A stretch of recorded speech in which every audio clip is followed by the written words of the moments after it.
Hello everyone, welcome to Online Help Guide. Today in this video, I'm going to show you how to log into UHS Employee Portal.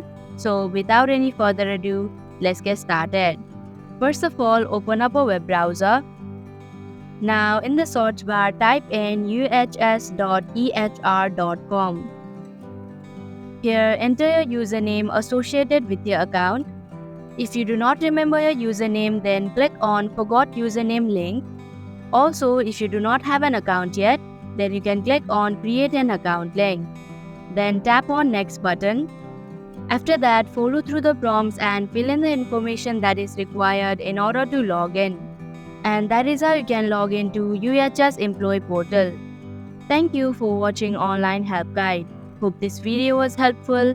If it was, then hit the like button and comment down if you have any questions or feedback.